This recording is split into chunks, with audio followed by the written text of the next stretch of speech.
Welcome into part one of our wide receiver review for Dynasty football in the NFL draft.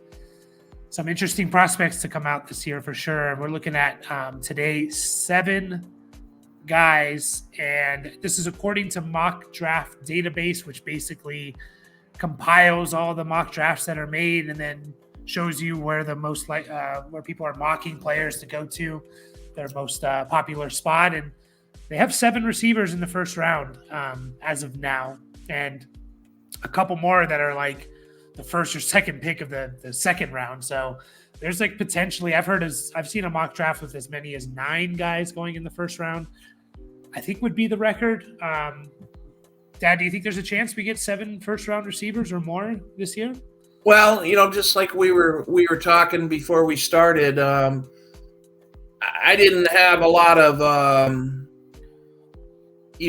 like anybody was going to knock me over here looking at doing the previews the past couple days before we did this, and just looking at video and stuff like that. And I know you're going to see all their great catches and stuff like that, but man, I was thoroughly impressed. And some of the physical, I think all these guys, the shortest guy was 6 foot. So, and there was a lot of 6'2", 6'3s, even a 6'4". And then we got a guy who's over 225 pounds and stuff. So, and these guys are looking, man, they look really fluid, and like they can make all these catches and everything else. So I'd say, yeah, I kind of looked ESPN. I don't know. They just put a mock draft out a couple days ago, and there was one guy who was in the second round, but it doesn't really matter right now. As we get closer to the after the combine and all the workouts that these guys do, they'll get set up, they'll get lined up, to what teams think these receivers are, and but this first group of 7 looks pretty good, So yeah, definitely. And there's probably a couple more that deserve to be talked about, potential first rounders. And I'm not 100% convinced. I think the first 5 we're going to talk about are almost locks to go in the first round. Definitely the first 3. And then the last 2 we're going to talk about, I'm not sure yet. There's kind of mixed feelings on them. So it just takes one team to kind of fall in love. So we'll just kick it off. Yeah, go ahead. Yeah, I think there's one guy who's going to be a workout warrior, and they're going to, everybody's going to go, whoa, wow, So, I'll when we get to that guy, I'll just kind of point him out and stuff like that. So I want you to show everybody when you don't agree with your dad what happens to you. Oh yeah, you got a little shiner there, so he beats me. No, maybe we shouldn't joke about that, but no, we're a few thousand miles apart, so I didn't hit him. So yeah, no, yeah, stay out of the bars. Stay out of the bars. Yeah. Yeah, so, the first guy, we don't really need to spend too much time talking about because everyone knows about him. Again, this is an introduction to guys that you should start to pay attention to for your dynasty rookie drafts, that you're going to be hearing their names talked about a lot especially once the Super Bowl is done in a few days. So it's February 8th. Senior Bowl's done. Combine hasn't happened yet. So you're going to be hearing about these guys' names for the next 4 months. Of course, Marvin Harrison Jr. is the wide receiver 1 in this draft. He could potentially, if the team that had the number 1 pick didn't need a quarterback, which you can argue if they do or not, but he could go as high as number 1 overall. He's definitely, it seems like he's not going to get past 4 or 5, 4th or 5th overall. That's Marvin Harrison Jr. And there's not much to talk about here. The guy's just like made in a lab, 6'4", 205. He runs probably in the 4.3s. His production was there in college the last 2 years. Obviously, he has the lineage with his father, a Hall of Fame receiver. I think Marvin Harrison's in the Hall of Fame. Should Yeah, be. he is. He is. So yeah, I mean, again, there's not much to talk about here. We all know he's going to be probably the number one receiver taken off the board to most likely the Cardinals is the most common spot I see him drafted. So anything you want to say about him, Dad, that people don't already know?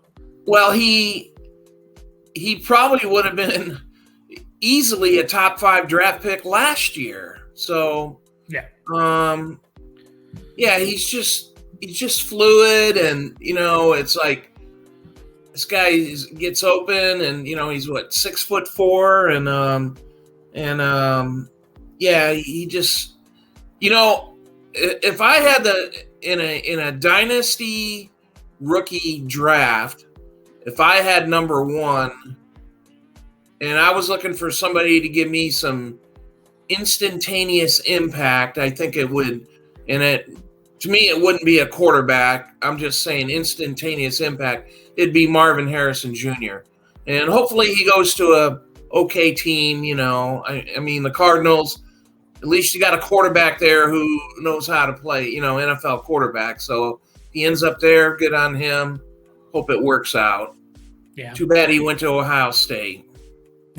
Yeah. There's definitely, there's already talks in super flex. Obviously, in one quarterback dynasty leagues, he's the number 1 overall pick, no question. Super flex, quarterbacks are obviously more valuable. There's talks though about, do you just take Marvin Harrison number 1? It depends on your situation at the quarterback position. So, yeah, he's awesome. He's going to be really good. And as soon as he gets drafted, in terms of like the dynasty rankings, he's going to be as high as the 4th receiver in dynasty. He won't pass Jefferson and CeeDee Lamb. Don't think he passes Chase. When you get to Amon-Ra St. Brown and Puka, people are going to have conversations about whether it's right or wrong, who's higher ranked, Marvin Harrison or Amon-Ra St. Brown or Marvin Harrison versus Puka. So, the dude's going to be – he's almost like, obviously you don't want to say he's a lock to be good, but he's one of the safer picks for sure in this draft. So I'd be very surprised if he wasn't quite productive. At one time, going back to the college days, so it would have been his Marvin Harrison's freshman year. They had Ohio State lined up Garrett Wilson, Jackson Smith-Njigba, and Marvin Harrison. Yeah. Was Olave in there too? Oh, yeah. Olave was in there. Yeah. That's great. I forgot about that. And they still couldn't beat Michigan that year, so just wanted to point that out. Yeah. I was actually thinking about that. I was like, when watching CJ Stroud, it's like, man, Michigan made him look human. But again, not much to talk about here. And like you said in the beginning, last year we were talking about all these receivers just being undersized, and they were all of them were small. That's not the case this year. So, oh my God, these guys they're all built. Yeah, except for maybe the next guy. Malik Neighbors is probably the consensus number 2. There's going to be debate, I think, between him and the third guy. I also think everyone talks about Marvin Harrison Jr. and how you get the impression that there's like him, and then there's giant gap and Malik Neighbors. And I actually think it's quite closer with Malik Neighbors and the third guy we're going to talk about. I think the 3 of them are a lot closer than people are giving credit to. Obviously, Marvin Harrison is, to me, the number 1 guy, but I don't think Malik Neighbors is that far off. He's not as big of the guy. He's 6 foot, 200. He's faster, I would guess that he's going to run faster, or he seems faster on tape. Super productive with Jaden Daniels this last year. Last couple of years have been pretty productive, but this last year over 1,500 yards, 14 touchdowns. I think he's going to be really good. He's going to be he'd be potentially the number 1 receiver, in last year's draft and maybe 2 years ago. Obviously, with Marvin Harrison Jr., he gets a little overshadowed slightly, but I think this guy's going to be really good too. Dad, what do you think of Malik Neighbors? Yeah, he I was kind of surprised, looking at some of his. Well, first off, he's at LSU. He's Southeastern Conference. I call it big boy football. You play you play in the Big Ten and the Southeastern Conference. Those are the two best college conferences, and in his production, And now you can see why Jaden Daniels won the Heisman Trophy. He had Malik Neighbors, and then he's going to have another receiver we're going to talk about. But 89 catches for almost 1,600 yards and 14 touchdowns it's off the charts, and it looked really, really good.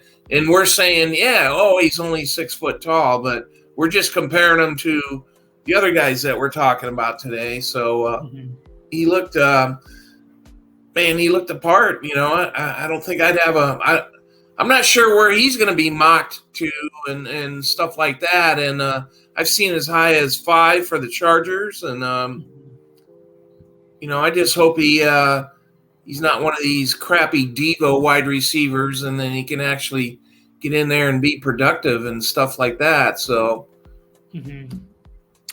yeah, no, I think he will be. And again, I think there's not as big of a gap between Malik Neighbors and Marvin Harrison Jr.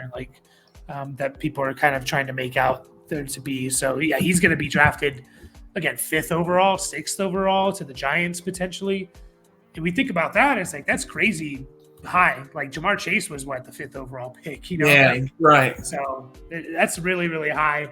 I don't see him getting out of the top 6, to be honest. I just think he's too good. So again, just good route running, good speed. I like his late hands. He shows late hands to catch the ball. So, the defender doesn't even realize that the ball's there until he's catching it, essentially, a lot of times. And, he's good downfield. He's not amazing. He doesn't have this amazing separation, but he's just the route running is the biggest thing for me. If you're really good at route running, you're probably going to succeed and have a role. So, we're talking about a potentially top 5 pick in the NFL draft. So you should feel happy because of the next guy as well. You should be happy if you have a top 6 or 7 dynasty rookie pick, because there's a lot of good guys with the quarterbacks and, Brock Bowers, these receivers. There's a lot of value to be had for sure. So Rome Odunze is the next one here out of Washington. Had a monster year. This guy, again, kind of built in a lab, like 6'3", 215 is like the ideal receiver size. And he runs potentially in the 4.3s. I'm seeing projected 4.37, and it definitely looks like that when you watch them. Like these guys, again, they're not just big, they're fast and they're special, So Rome Odunze is being projected to be taken as a top 10 pick. So we're talking about 3 top 10 receivers. And I'm trying to think of when's the last time that happened. I know did we have 3 with the Chase Waddle draft? We might have had 3 there. If someone snuck in at number 10 overall. I'm just kind of quickly going back. We had Jamar Chase, Jalen Waddle, and Devontae Smith. So we had 3 in the top 10 there.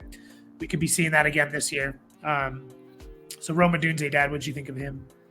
Yeah, I like the guy is his upper body. You can tell he's a bigger guy, and his upper body, he's cut big. He just seems, but he's still an awesome wide receiver. Running real fluid, making the catches, and back shoulder fades, and over the top, and all the other stuff. So he had some. His last 2 years, he's been at the University of Washington for 4 years. In the last 2 years, it's been kind of lights out football. 92 catches last year, 1,600 yards, and really good. So yeah, we're gonna those 3, the Waddle, Smith, and Chase comps. Those are good comps for these 3 guys, and how they could impact their teams in the NFL and where they end up and things like that. So and all those guys made immediate impact in fantasy football. So, and that's kind of what we're trying to say here. Yeah. So he's just the speed size combination is awesome for this. I mean, it might be the best. He might be the fastest out of these three, and obviously he still has the size like Marvin Harrison has. So again, I think these guys. Do you want to say they're all in one tier? Okay, probably not, because I'd still probably take Marvin Harrison every time. And but I do think these three players are a lot closer to each other than we think. So again, if you have a top 7 dynasty rookie pick, potentially at 6 or 7, you can get Rome Odunze, and that's not a consolation prize. That's wow. I maybe have a stud receiver. I hope they run at the combine so we can, and they, I hope they do all the drills so we can kind of see them, and stuff like that. A lot of guys there wait until their pro day, their what are their college workout days or something? I forgot. Not pro. Yeah, they're pro days. Pro days. So, I hope not. I'd like to see them kind of going a little head to head, competing each other in the underwear Olympics there. Yeah, and I'd like to see him do all the drills too. I've been noticing, just kind of going back and looking at where players are ranking in terms of their drills late as of the last few years. A lot of guys are just doing the drills they know they're really good at, and it's kind of like, we want to see him do. Quentin Johnston was one of those. He did the vertical and the broad jump, which he was amazing at. Didn't do the other stuff, the cone. How about the catch the football drill? Yeah, knucklehead. Yeah. Anyway, so. But yeah, these are three guys potentially top 10 receivers, and you just look at all the teams that need receivers in the top 10. New England at 3. If they go the route of maybe trading back with someone and not taking a quarterback, and they go back into the top 10 or 12, they need a receiver. Arizona, the Chargers, the Giants, the Titans, the Bears potentially. I think the Bears need a receiver if they're going to draft Caleb Williams. The Jets could probably use another receiver. So talking about, I just listed off 5-6 teams in the top 10 that need a receiver. So I'm really excited to see where these guys go. Those guys are locks to be first round picks, in my opinion. I think the next two guys are as well. The first guy is Brian Thomas Jr. from LSU, another LSU receiver. So again, like you said, you see why Jaden Daniels, kind of like the Burrow year, throwing to Justin Jefferson, Jamar Chase, and Terrace Marshall, who was a first round pick as well, by the way. And Clyde Edwards-Helaire is the running back. And life didn't suck for them. I think they had a good tight end too. I forget who it was, but I think they had a pretty good one. But anyways, Brian Thomas Jr. This guy is an interesting one for sure. He is tall, right? So he's 6'4", 205. And he was kind of their downfield threat, a little bit more than these other guys. He's not as fast as the other guys. It looks like he runs about mid 4.4s, which is perfectly fine. But he was a downfield guy, contested catch guy. He can make those big size, high point to ball, contested catch. He had 17 touchdowns, so he was a red zone guy. He's not super clean in his route breaks and stuff like that, but he kind of reminds me of like a T. Higgins kind of player, where just this guy just makes a huge impact with his down the field threat, his ability to just out muscle everyone and catch it over them. And is he the cleanest route runner? No, but does that mean he's not going to be good? No, that's not what I'm saying. So, what did you think of Brian Thomas Jr.? Yeah, and I seen a recent mock draft from ESPN, plus ESPN.com. So, and they had Brian Thomas mocked in the first round, and it was in the middle of the first round, and he didn't quite wow me as the other guys did, the first 3 guys. So I'm not saying this guy is not good. He's got the physical attributes, and he had one kind of off the charts, really good year at LSU, and of course, Jaden Daniels and Malik Neighbors and Brian Thomas. These 3 guys put up, some pretty big stats in in their passing game. So, Hmm.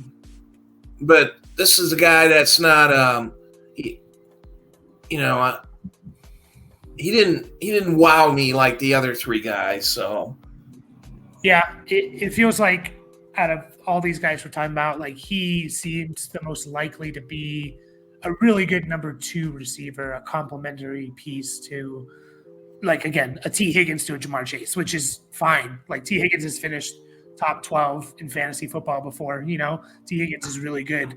Um,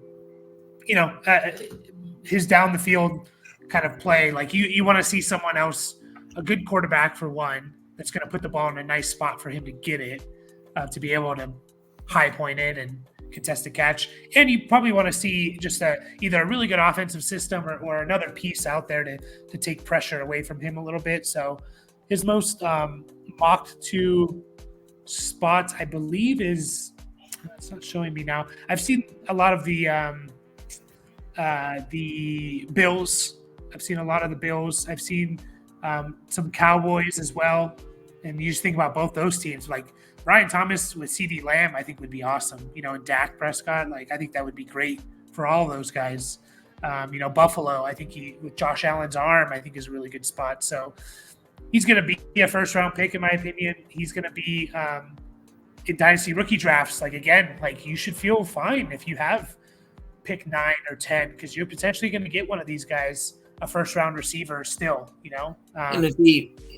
and if he ends up in one of those teams, Dallas or Buffalo, there's a better chance for some, some production. The teams are better and stuff like that. You still have to go on the field and earn your spot and things like that. But better than maybe getting saddled with being on a crappy team or something. But yeah, for sure.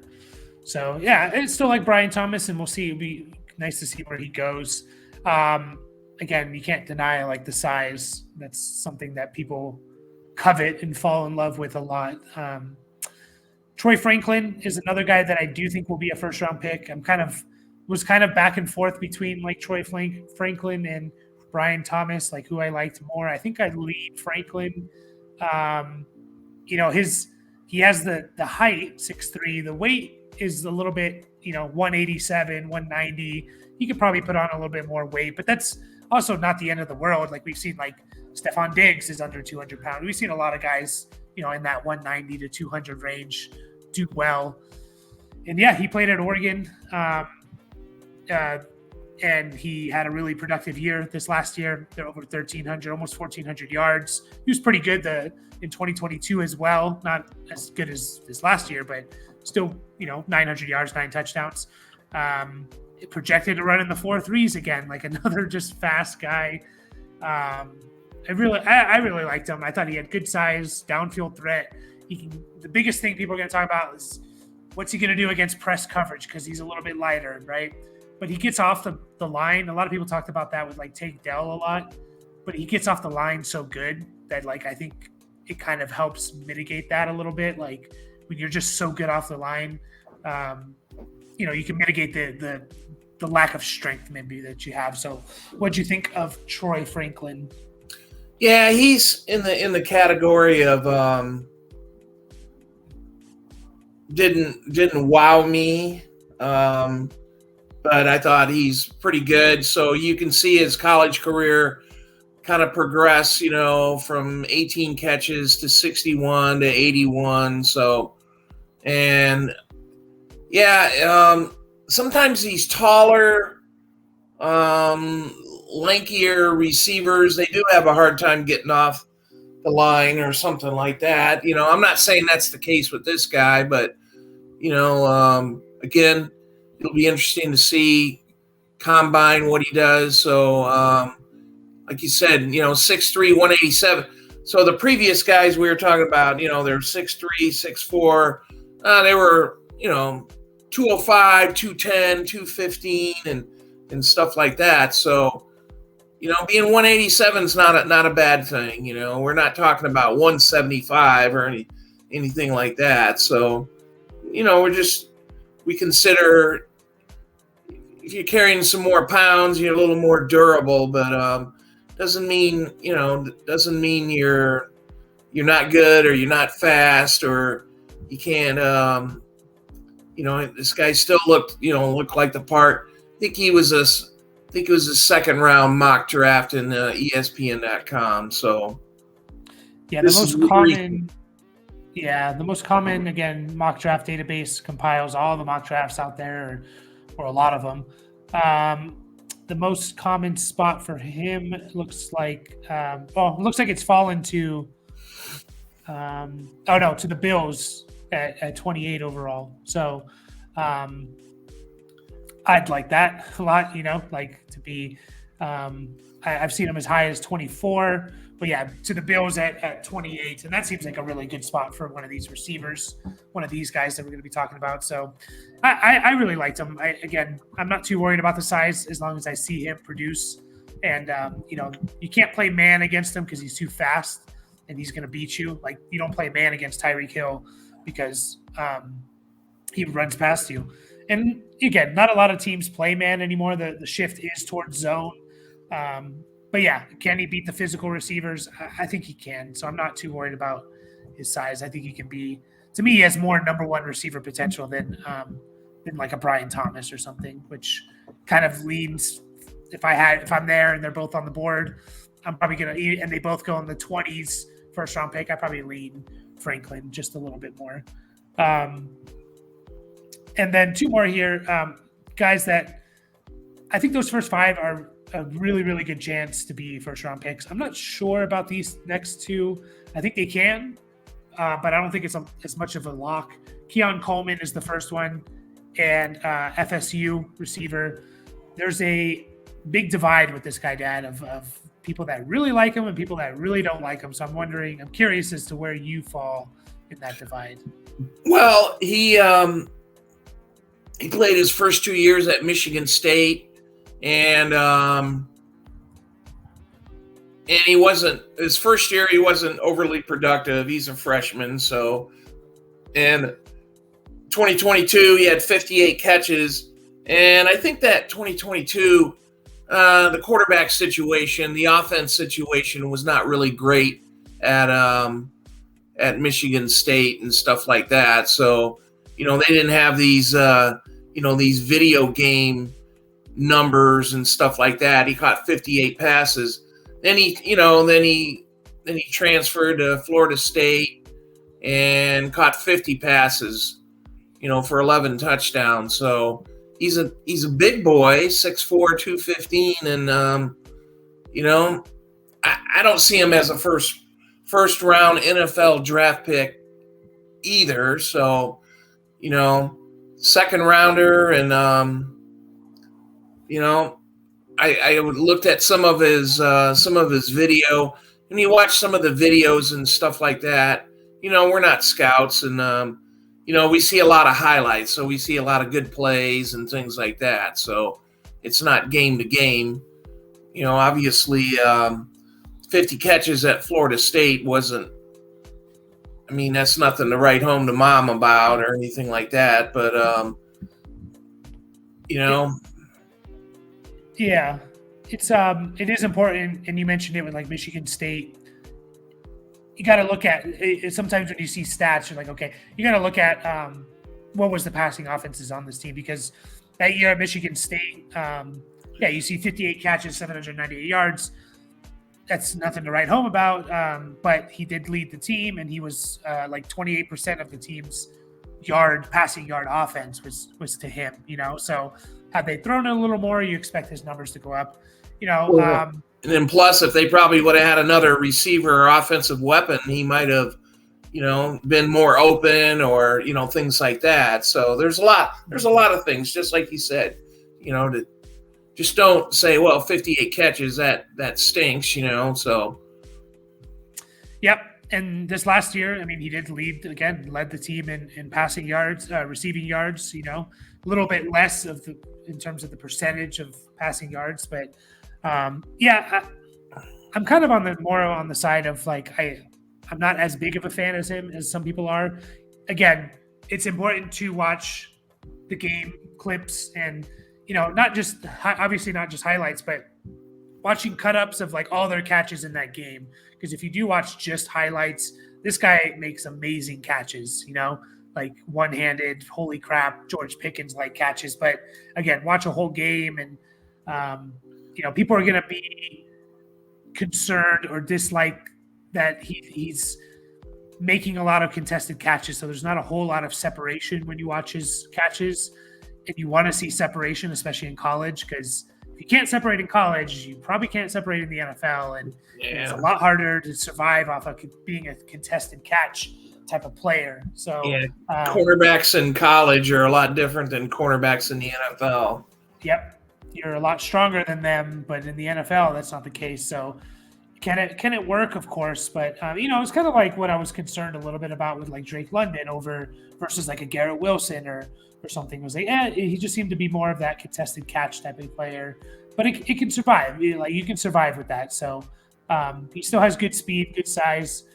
I see him mocked a lot to the Buccaneers. That's like his number one most mocked to spot. That just feels right. I don't know. It just feels like he would fit in there with Baker, FSU guy, Florida guy. So, I'm curious to see. It's just, again, he dominates a lot on go routes, like running down the field, straight down the field, slant routes, and a lot of like screens, right, behind the line. And again, like people, I think, overreact a little bit. There's not that many routes there's like 9 or 10 routes you can really just run. So we're talking about 3 of them. You're talking about 30%, over 30% of the routes that you can kind of run, So, and guys like AJ Brown and Metcalf make a living off of go routes and slant routes and take it to the house. So I'm not saying he's going to be that type of player, but definitely not my favorite in this list, I'd say. And so the last guy that I see in the mock draft database as a potential first rounder is Xavier Legette. Played at South Carolina for 5 years. I'll let you start here, Dad, and then I'll tell people kind of the concern that people have.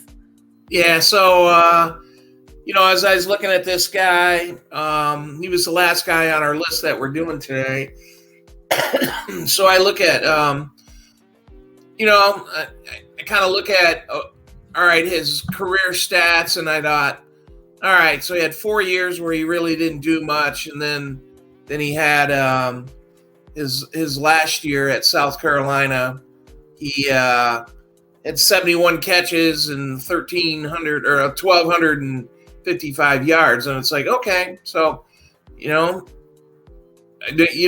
know what happened in those previous years. Was there injuries and things like that, But then you go, and then you start looking at, man, this guy's like 6'3", 227. He's built. I said, this is more getting into the tight end area and stuff like that. And so I watched some of his video and I go, wow, this guy is really good. And then we heard, I think we both heard this, the announcer going, there goes Xavier Legette with his 4.29 speed. And then I'm like, wow, this guy's 227 pounds, 6'3", and runs a 4.29, and if he can catch the ball, that's the big thing.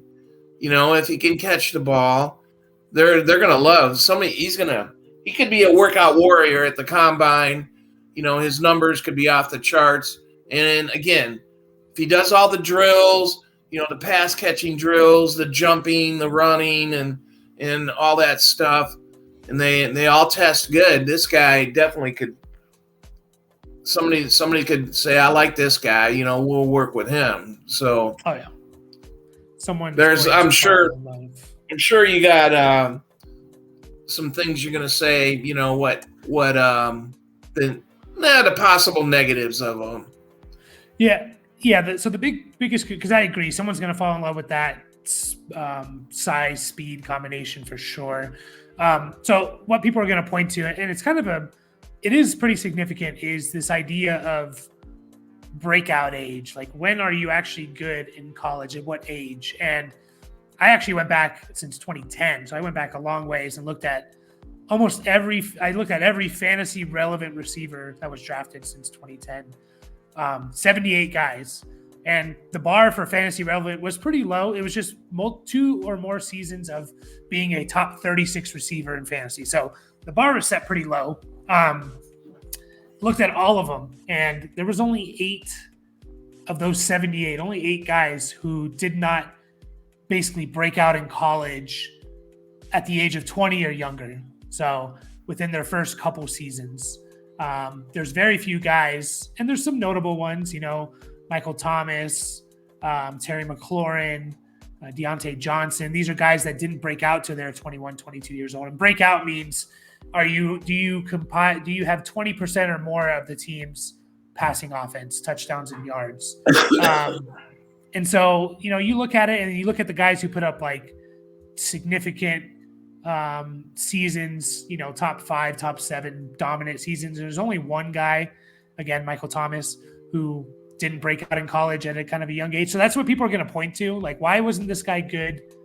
Why did it take him year 5 to do anything? Like, you look at his numbers, like, it's not like he was doing pretty good, or there's certain cases like again, a Terry McLaurin or a Jalen Waddle. You look at Jalen Waddle and he was playing with Devontae Smith, Henry Ruggs, Jerry Jeudy on his team. Terry McLaurin was doing the same in Ohio State, playing with a bunch of guys that were drafted in the first round. So it just makes you think, like, South Carolina, I don't know of any receivers that have come out of South Carolina recently besides Debo. Why did he do kind of nothing the first 4 years? So that's always a concern. But is that a death note? No, but I don't know. It's going to be interesting to where he goes, but it does concern me a little bit. It's like, all right, like, we've seen workout warriors before not pan out, and there's a reason why. Yeah, there's a reason why. Like, again, your 5th year in college, and it doesn't look like he missed a lot of games. I see 11 games played, 6 in 2020, which was the COVID year, 11, 13. So I don't think he was missing maybe just a couple games here and there. So I don't know. It's very intriguing though, because he is going to light up the combine if he does. So you found since 2010. I just want to repeat what I heard you say. Since 2010, looking at everybody, all wide receivers that were drafted, and you only found 8 of them that were worthy in the NFL, I guess. And they kind of broke out later, right? Later. Yeah. I mean, they weren't born with in college. Okay. So it's not like Marvin Harrison, who was born with the genes and the DNA or something like that. Some of these guys have to work for it. Yeah. Yeah, it's called it's called breakout age. So it's like how old were you when you had your first season where you were 20% of the team's passing offense or more? And so, almost every fantasy relevant receiver, which basically translates to, good receiver in the NFL, only 8 of them were a breakout age of older than 20. So 8 of 78. So it's not as common, and it makes sense, right? Like, if you have an 18-year-old, a 19-year-old dominating in college, dominating 20, 21, 22-year-olds, they're probably special. If you're not doing anything until you're 23 years old, playing it against a bunch of 18, 19-year-olds, that's a significant difference. 5 years in college, like, playing against guys in their first or second year. So, again, it's definitely a knock on him, but it's not a death note for sure. So, Terry McLaurin was 23 before he had his 4th year in college, before he had his breakout year. And you'd say Terry McLaurin's a pretty good player, right? So, damn right. Yeah, and too bad he's not on a better team. Yeah. So, it's something to pay attention to for sure, and maybe research a little bit more of, like, what was going on at that time. Again, I'm trying to think. I don't think there was really any receivers that came out of South Carolina recently. I know Debo did 2019, 2020. So I don't know. we'll see. Any last words on these guys? Like, who's your favorite outside of the top three neighbors of Dunze and Harris?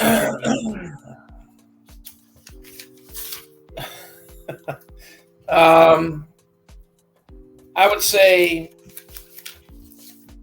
Xavier Leggett. Yeah, I just, I hope,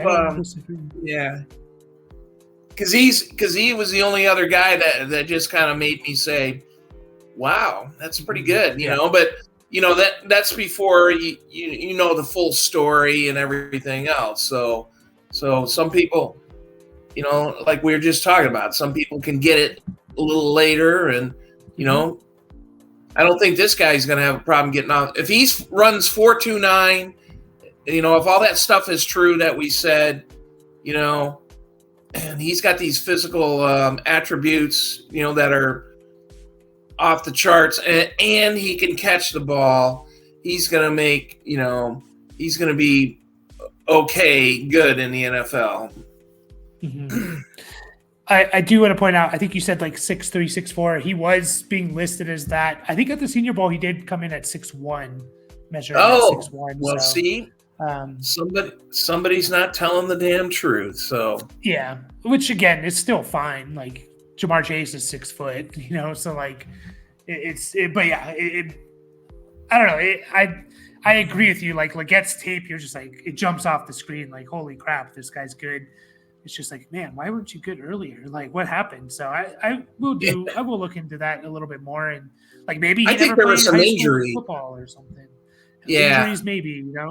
I think there were some injuries. Just looking at his game log, he wasn't playing full seasons and stuff. So maybe lingering stuff, and because he didn't miss significant time.